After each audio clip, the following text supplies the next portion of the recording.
the news for today. Now, as typically, if you're used to it, right, typically I would go ahead and hop over to the news and show the first article, but I have to do a lead in for this one because this one is just so atrocious, okay?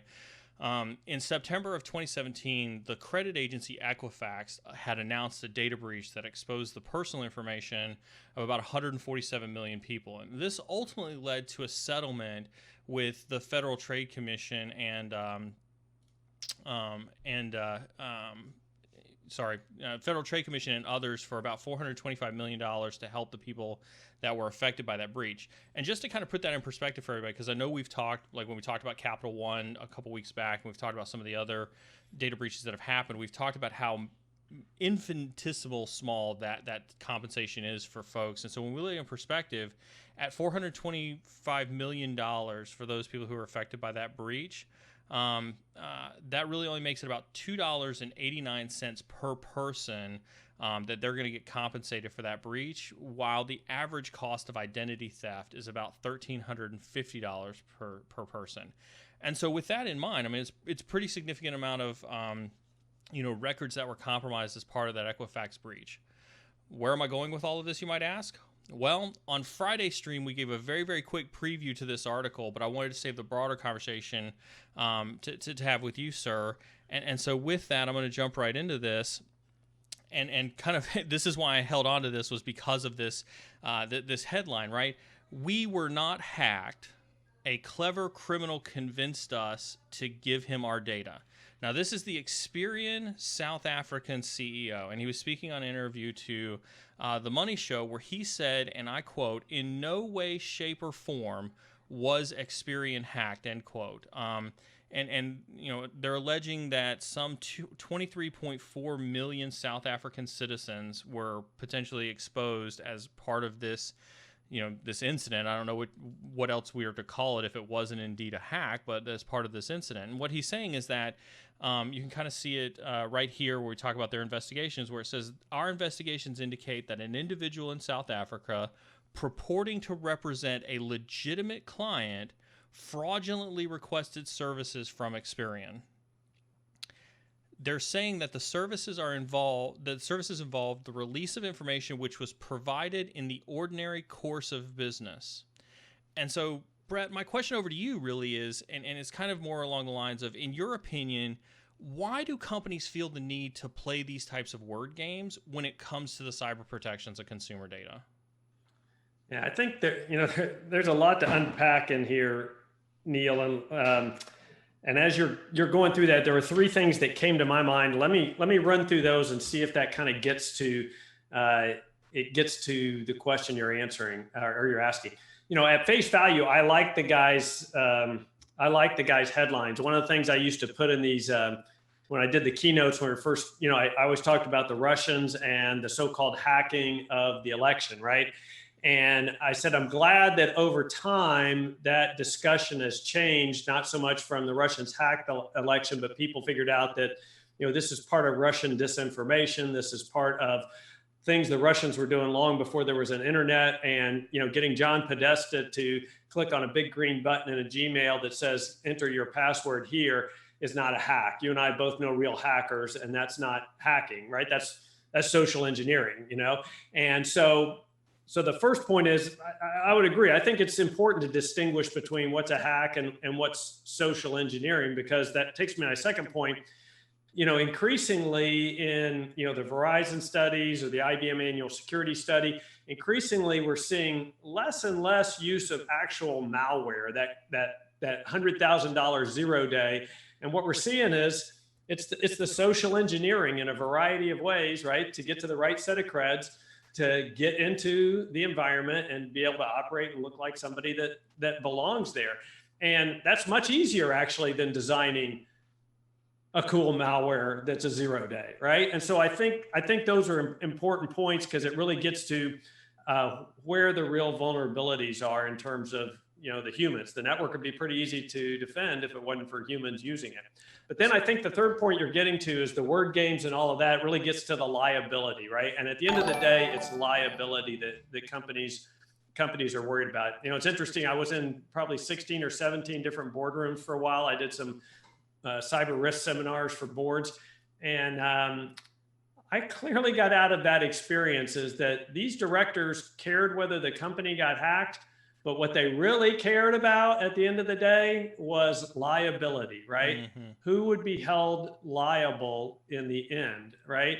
Would they, as directors, be able to show that they'd exercised due care and had the company taken, you know, reasonable measures, of which, as we all know, is not defined, right? Right. Which makes this whole liability issue extremely challenging. And that carries over into, you know, I used to have a headline I showed, you know, over 4 years after Target got hacked, they were still settling liability, who had to pay to Right. replace the credit cards, right?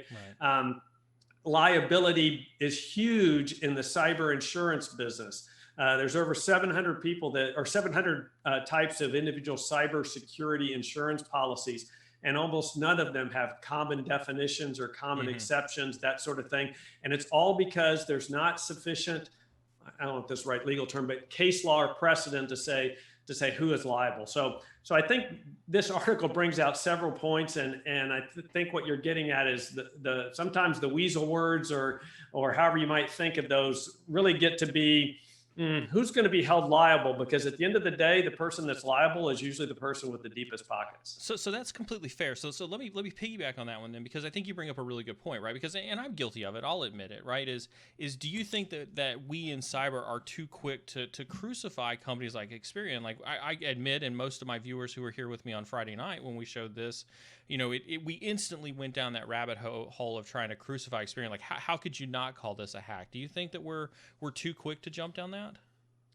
Um, I think it's a breach. I don't know, maybe just because I've been in the business so long. Hack has a very specific term to me. That's somebody that was in your business at one time, or Hmm. the people that work in our company now, I mean, these are people who are going after something in a very, you know, specific way. And maybe that's not unfair. Maybe I'm using weasel words, but at the end of the day, um, this company is liable. I think crucifying a company that gets hacked, and let's just live with hack for now. Let's just live with hack. A company that gets hacked, that gets breached, um, they got to own it. They're responsible for it.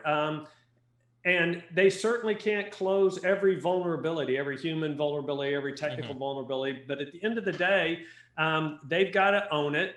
And you know, as this year's Ponemon study of, you know, the cost of a breach showed, the one thing that has the biggest impact on ultimately reducing the cost of a breach to a company is how well prepared they were for the breach, right? Hmm. And it's not how technically prepared were they held to deal with the breach, right? Recover the data, do all that kind of thing. But as a company, as a business, were they prepared to communicate with their employees? Were they prepared to communicate with law enforcement? Were they prepared to communicate with customers? Did they have a plan to recover, move on, and sustain confidence in the business? And to me, it's companies that don't do that or aren't prepared to do that are the ones that should be crucified. Because look, you and I both know, if there's somebody that's targeting you, there's 100% chance they're going to at least breach whatever you define as your perimeter. And it's how well you deal with that breach that really makes the difference between, I think, good companies and companies that got work to do. So I think it's fair to. I mean, again, I think I appreciate where you're coming from with the use of the word hacked, and you know, I'm a big I'm a I don't I'm just gonna sound weird. I'm a big fan of us not creating FUD or fear, uncertainty, and doubt in the industry, you know, when it comes to this idea of being hacked. But if do you believe that the people controls could have been in place to have prevented the fraudulent attempt to circumvent those controls by another individual? I, I think it's likely that, I can't even say that. I would say that most companies who have cyber, and here's another weasel word for you, but I think this one's really important, is managing cyber risk versus cyber security. So when I talk to senior business leaders, I tell them that managing cyber risk is a business issue, right?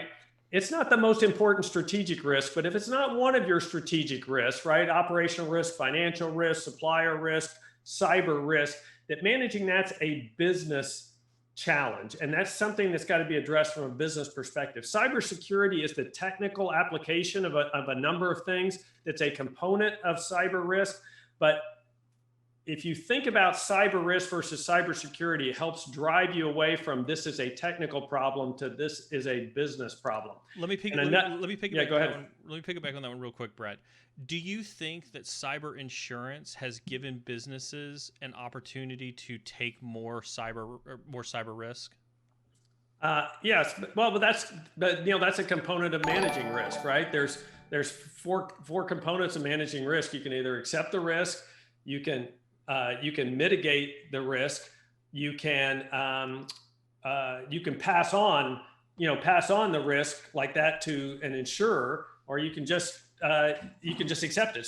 So yes, one of the ways I deal with cyber risk is I buy cyber insurance, because that's a way of buying off some of this risk. I'm going to let the insurance policy cover some of the costs, and I'm going to take more risk. So some companies will look at it that way. Others will look at it as I'm going to buy down as much of this risk as possible, and buying down through cyber insurance is a component of it. But back to your original question is, and I got a whole nother spiel on training and corporate training and how bad corporate training is. But look, anybody out there, whether you're in the government or you're in the private sector, you find very few people who go, boy, we have super effective employee training at our company. I can't wait to take that next year. And we can't wait to do it again, right? And even if the training is really good, Neil, let's face it, while I still frankly get emails from people in Nigeria wanting me to, invest, the way that, what we're now calling business email compromise happens and those sorts of things, this is very sophisticated stuff, and this is very well-planned stuff. And so I would argue that, again, no matter how good your training for the humans who are in the front line of all this is, that you still have to be prepared to be breached. Because if somebody wants to get in, they're going to be clever enough to get, the one I've seen with our red team has been successful is eventually you get the resume through LinkedIn that's got something embedded, I can't remember technically how it's done. That's got something embedded in that resume, and bang, you're hacked. For up-to-the-minute cybersecurity news, make sure you follow and subscribe to the Cyber and Security channel on Twitch and YouTube. Also, make sure you turn on those notifications so that you know when we go live.